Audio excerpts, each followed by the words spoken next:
ഒന്ന് ഇരുട്ടി വെളുക്കുമ്പോൾ B J പിക്കാരനായി party മാറുന്നവർ ഒരു യഥാർത്ഥ കമ്മ്യൂണിസ്റ്റുകാരനല്ല എന്നുള്ള ബിനോയ് വിശ്വത്തിന്റെ പ്രസ്താവന അവസരോചിതമായിരുന്നു എന്ന് വേണം പറയാൻ. ഒരു കമ്മ്യൂണിസ്റ്റുകാരൻ മാത്രമല്ല, ഏതൊരു രാഷ്ട്രീയ പാർട്ടിയിൽ പ്രവർത്തിക്കുന്നവരും എന്ത് കാരണങ്ങൾ കൊണ്ടാണേലും മറുകണ്ഠം ചാടുന്നത് ശരിയായ കാര്യമല്ല. സംഗതി ആശയപരമല്ല, ആമാശയപരമാണ്. യഥാർത്ഥ രാഷ്ട്രീയക്കാരൻ ഒരു കാരണവശാലും പാർട്ടി മാറുകയോ അതുവരെ പറഞ്ഞിരുന്ന ആശയങ്ങൾ ഒരു രാത്രി കൊണ്ട് ഉടുപ്പ് മാറ്റുന്നത് പോലെ മാറ്റുകയോ ചെയ്യില്ല.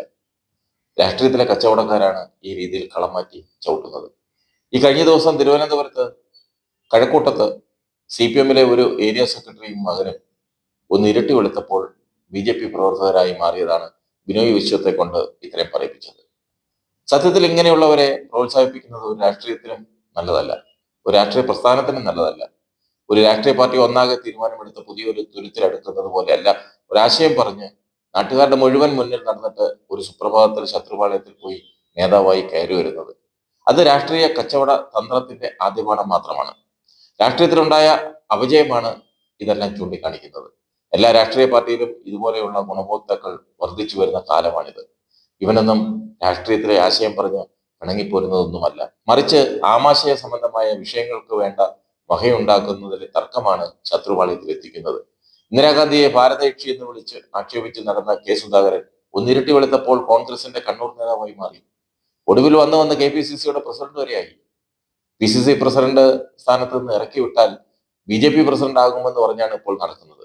പക്ഷേ ഇപ്പോൾ അദ്ദേഹത്തിന് ഒരു അബദ്ധം പറ്റി. അദ്ദേഹത്തിന്റെ MP സ്ഥാനം രാജിവെച്ചിട്ട് മാത്രമേ പാർട്ടി മാറാൻ പറ്റൂ. അങ്ങനെ വല്ലാത്തൊരു വെട്ടിലാണ് വീണത്. കഴിഞ്ഞ ദിവസം വരെ കോൺഗ്രസിനെ മുച്ചൂടും തെറി പറഞ്ഞു നടന്നിരുന്ന സന്ദീപ് വാര്യർ പ്രത്യേക കാരണമൊന്നും പറയാതെ കോൺഗ്രസിൽ അഭയം പ്രാപിച്ചതാണ് മറ്റൊരു രസകരമായ സംഭവം. ഒറ്റനാൾ കൊണ്ടൊക്കെ മാറി മറിഞ്ഞു പോയി മറ്റൊരു ജന്മം ജനിച്ച പോലെയായി എന്ന് കവി പറഞ്ഞതുപോലെയായി സന്ദീപിന്റെ കാര്യം. അന്ന് വരെ കോൺഗ്രസിനെ മൊത്തത്തിലും നേതാക്കളെ വ്യക്തിപരമായും അടച്ചാക്ഷേപിച്ചും മുസ്ലിമിനെ ആജന്മ ശത്രുക്കളായും കൊണ്ട് നടന്നിരുന്ന സന്ദീപ് പാണക്കാട് തങ്ങളുടെ വീട് മുതൽ ഒരുമാതിരിപ്പെട്ട എല്ലാ തങ്ങന്മാരുടെയും വീട് പടികളിൽ കയ്യും കൂപ്പി ചെന്ന് മാപ്പ് പറഞ്ഞ് പൊരുത്തപ്പെടുന്ന പണിയാണ് ഇപ്പോൾ നടക്കുന്നത്. ഇപ്പോഴും ആർക്കും മനസ്സിലായിട്ടില്ല സന്ദീപ് എന്തിനാണ് പാർട്ടി വിട്ടതെന്ന്. സന്ദീപ് പാർട്ടി വിട്ട് കോൺഗ്രസിൽ പ്രവേശിച്ചത് കൊണ്ട് കോൺഗ്രസിന് യാതൊരു പ്രയോജനവും ലഭിച്ചിട്ടില്ലെന്നത് പകൽ പോലെ വ്യക്തമാണ്. 40 വർഷമെങ്കിലും കോൺഗ്രസിൽ പണിയെടുത്തവർക്ക് കിട്ടാത്ത അംഗീകാരം എങ്ങനെ ഒറ്റ ദിവസം കൊണ്ട് നേടിയെടുത്തുവെന്നാണ് പാർട്ടി പ്രവർത്തകർ ചോദിക്കുന്നത്. KPCC ജനറൽ സെക്രട്ടറി ആകുമെന്നാണ് ഇപ്പോൾ കേൾക്കുന്നത്. സാധിക്കുമെങ്കിൽ സന്ദീപ് വാര്യരെ ജനറൽ സെക്രട്ടറി അല്ല, പ്രസിഡന്റ് ആക്കണമെന്ന അഭിപ്രായമാണ് എനിക്കുള്ളത്. ശത്രുപാളയത്തിലെ മുഴുവൻ ബലഹീനതയും പഠിച്ചിട്ട് വരുന്ന ഒരു കളരി അഭ്യാസി എന്ന നിലയിൽ സന്ദീപിനെ പ്രയോജനപ്പെടുത്താവുന്നതാണ്. ഇന്ദിരാഗാന്ധിയെ ഭാരതയക്ഷി എന്ന് വിളിച്ച് ആക്ഷേപിച്ച K. സുധാകരനെ KPCC പ്രസിഡന്റ് ആകാമെങ്കിൽ സന്ദീപ് വാര്യരും ആ സ്ഥാനത്തിന് സർവ്വതാ യോഗ്യനാണ്. പത്മജ BJP-യിൽ ചേർന്നു എന്ന് പറയുന്നത് നിൽക്കക്കള്ളിയില്ലാതെ സംഭവിച്ചതാണ്. 1964-ൽ മരിച്ച് മണ്ണടിക്കാവ് കണ്ട കോൺഗ്രസിനെ അവിടെ നിന്ന് ഉയർത്തിക്കൊണ്ടുവന്ന കരുണാകരന്റെ മകളെ ജീവിക്കാൻ സമ്മതിക്കാതെ വന്നാൽ അവർ പിന്നെന്ത് ചെയ്യും? അതിന്റെ പ്രകടമായ ഉദാഹരണമായിരുന്നില്ലേ തൃശ്ശൂരിൽ അരങ്ങേറിയ മുരളീധര വധം. വടകരയിൽ നിന്ന് പുഷ്പം പോലെ ജയിക്കാമായിരുന്ന മുരളീധരനെ പറഞ്ഞു പറ്റിച്ച് തൃശ്ശൂരിൽ കൊണ്ടുവന്ന് കൊലയ്ക്ക് കൊടുക്കേണ്ട യാതൊരു കാര്യവുമില്ലായിരുന്നു. പെങ്ങള് പത്മജ അന്നേ പറഞ്ഞതാണ് മുരളിയേട്ട ചതിയാണ്, സൂക്ഷിച്ചോണമെന്ന്. മുരളി എന്ന കോൺഗ്രസ് പോരാളിയെ ചവിട്ടി ഒതുക്കിയ ഭാഗമായിരുന്നു നമ്മൾ അവിടെ കണ്ടത്. പറയേണ്ട പ്രധാനപ്പെട്ട ഒരു പാർട്ടി മാറ്റം ചെറിയാൻപിലിപ്പിന്റേതായിരുന്നു.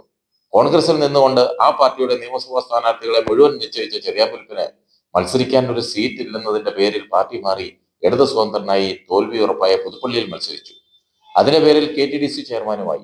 പിന്നീട് ഇടതുമുന്നണിയിൽ രാജ്യസഭ കിട്ടിയില്ലെന്ന് പറഞ്ഞ് തിരിച്ച് വീണ്ടും പഴയ കൂടാരത്തിലെത്തി. ഇവരൊക്കെ ഈ സംസ്ഥാനത്തിന് എന്ത് സേവനമാണ് ചെയ്തതെന്ന് കൂടി ആലോചിക്കുന്നത് നല്ലതാണ്. MV രാഘവന്റെയും KR ഗൗരിയമ്മയുടെയും കാര്യത്തിൽ സ്ഥിതി വ്യത്യസ്തമാണ്.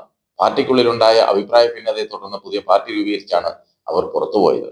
പണ്ട് കാലങ്ങളിൽ കരമടയ്ക്കുന്നവർക്ക് മാത്രമേ വോട്ട് ചെയ്യാൻ അവകാശം ഉണ്ടായിരുന്നുള്ളൂ. പിന്നീട് ജനാധിപത്യത്തിന്റെ പേര് പറഞ്ഞ് എല്ലാവർക്കും ആ അവകാശം കൈവന്നു.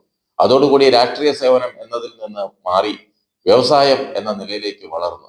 ഒരു ഗതിയും പരഗതിയും ഇല്ലാതെ നടന്നവർ പലരും രാഷ്ട്രീയം കളിച്ച് എണ്ണം പറഞ്ഞ നേതാക്കളായി മാറി. ഒന്നും ഒരു തൊഴിൽ പോലും ഇല്ലെങ്കിലും സമ്പത്തിന്റെ കാര്യത്തിൽ ഒരു പണത്തൂക്കം മുന്നിലാണ്. ഇവരുടെ പ്രവൃത്തികൾ മൂലം സഹകരണ മേഖല ആകെ നശിച്ച് നാറാണക്കൽ പിടിച്ചു.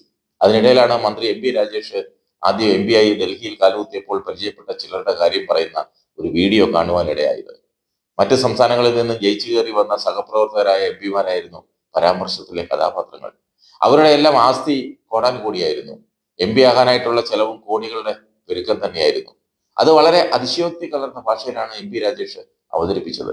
രാജേഷിന്റെ പാർട്ടി പിരിച്ച് തെരഞ്ഞെടുപ്പ് ചെലവ് നടത്തിയെന്നും തനിക്കൊരു നയാ പൈസ പോലും ചെലവായില്ലെന്നും പറഞ്ഞപ്പോൾ കൂടെ ഉണ്ടായിരുന്നവർ അത്ഭുത പതന്ത്ര കുതന്ത്രരായി നോക്കിയിരുന്നു എന്നാണ് അദ്ദേഹം പറയുന്നത്.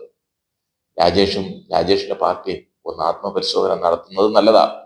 ഈ നാട്ടിലെ സാധാരണക്കാരിൽ നിന്ന് പിരിവെടുത്താണ് ഈ പറഞ്ഞ കാര്യങ്ങൾ മുഴുവൻ നടത്തുന്നത്. നാട്ടിൽ നിന്ന് വന്ന കോടീശ്വരന്മാർ പണിയെടുത്ത് കോടികൾ ഉണ്ടാക്കിയതിനു ശേഷം അതിൽ നിന്ന് കുറെ കോടികൾ ഉപയോഗിച്ച് രാഷ്ട്രീയം കളിക്കുന്നു എന്നുള്ളതാണ് അതിന്റെ സത്യം.